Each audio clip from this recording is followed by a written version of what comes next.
Anju Bobby George, a name synonymous with excellence in Indian athletics.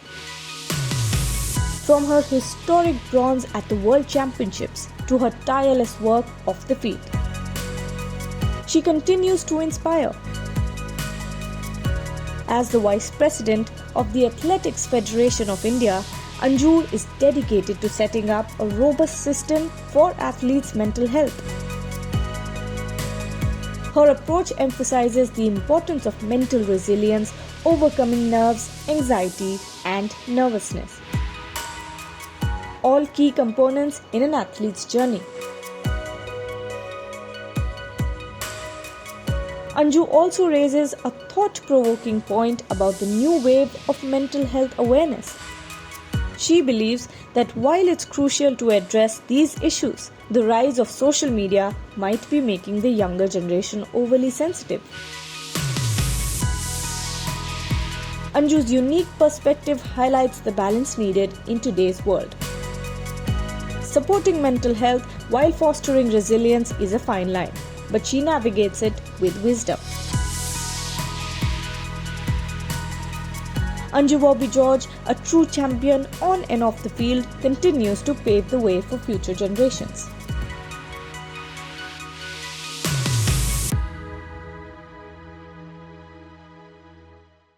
Anju, welcome to Grounded. First off, I'd like to talk to you about how you picked up the sport. Back in the day, for a woman to pick up a sport was unconventional enough. But then you went ahead and picked long jump. How daunting was the task? If you ask me that question, I would say it's my mother. It's not me. And it was her dream to become an athlete.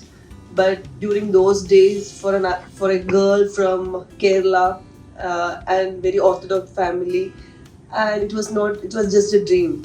It just went as a dream for her.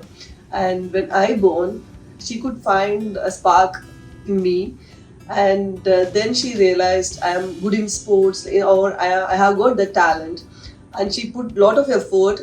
And then also she faced a lot of challenges from my family or from others.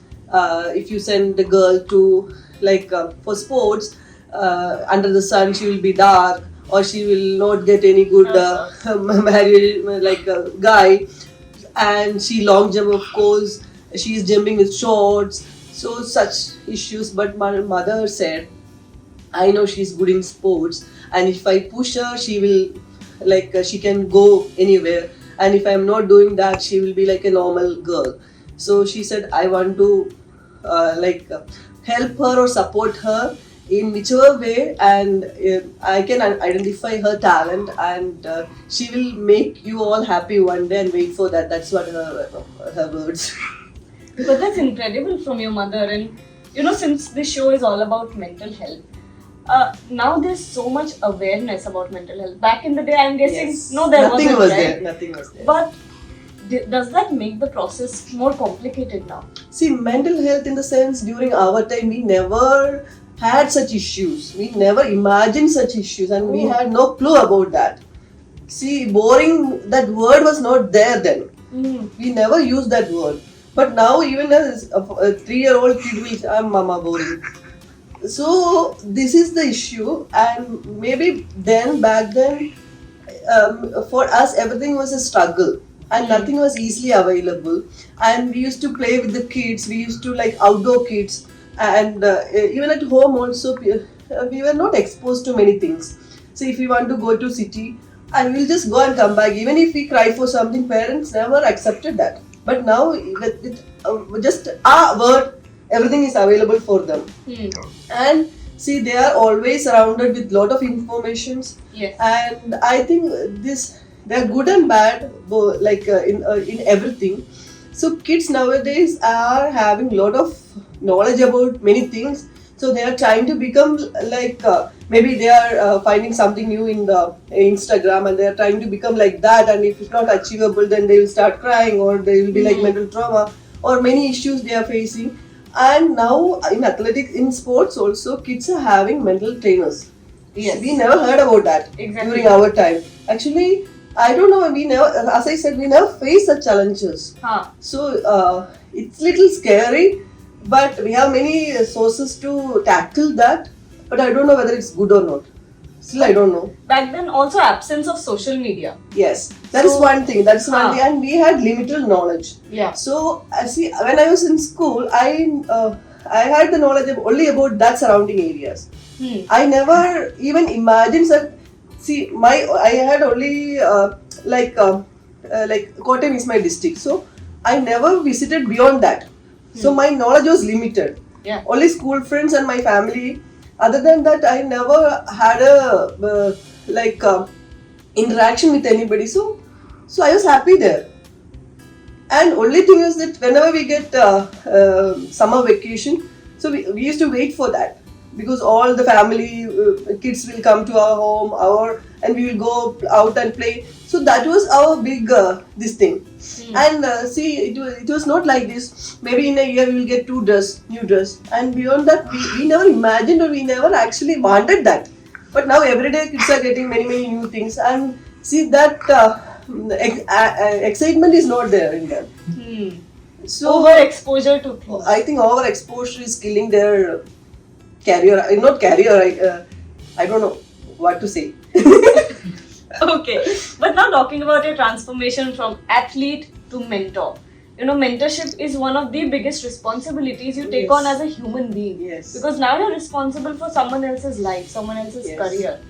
Do these things haunt you at night? See, in my mind, I am still very young, and I am still an You are. athlete. Thank you. I am still an athlete. So whenever I interact with an athlete, I am still there. Like in the sense, I am interacting with them as an athlete. Yeah. So sometimes, we should be a little strict with them, and we need to like act as a boss to them. Like, do that. But it's not coming from my mind because I am still acting as an athlete. So, as I said, it is little difficult for us to handle today's kids because we don't know what is rolling in their mind, and if anything goes wrong, I don't know how they are going to take that. So we should be very careful in handling the kids, and every day they are coming with new issues, and such issues actually sometimes it won't actually come to our head, we are not understanding why they are taking these small things in such a serious way. For us it's very small, but for them it's such a big issue. Right. So today's kids, we should be like very careful. And see, with my own kids, I am very rough. I am not that soft. So I am teaching them and I am telling them like this is reality. That's true. So tomorrow, when we go out and when you you have to compete with the world and you should be tough enough. And nowadays, most of the schools are not having competitive exams, and they Yeah. are not supporting kids for any competition. I don't know how they are going to face the world tomorrow. Exactly. So modern things are actually maybe good or maybe not good. But for a mother and as an athlete, I don't think we need to teach our kids how to compete with the world, and healthy competition. It's not like you have to envy in a bad sense. It should be like a healthy competition. So then only kids will understand and they will be ready to face the world and ready to face the challenges. Right. So we should be, I think, little hard with them. And with my academy athletes also, sometimes I am with them as a at their age I will go and interact with them. But sometimes I am very very strict. You talked about handling kids. Yeah. I go to Shelly Singh, and that Asian Games, when she came out to the press and started crying, she's still very, very young. But as an athlete, it still takes a lot for you to get to that stage to cry in public. Yes. That's when you know that you are really disappointed with yourself. How do you bring an athlete back from that stage? See, I am always telling her, don't show your mental state to anyone else, because this is a competitive field and they will take advantage of you. That's true. See, the problem with her, after first jump, she started nothing is, it's going wrong with me. So it's not a good day for me. If you show that to others, they will take advantage because everybody is competing in equal state. And so when I was competing, I always used to pretend that I'm going to win. So I used to act like that. Right. Fake it till you Make make it, yeah.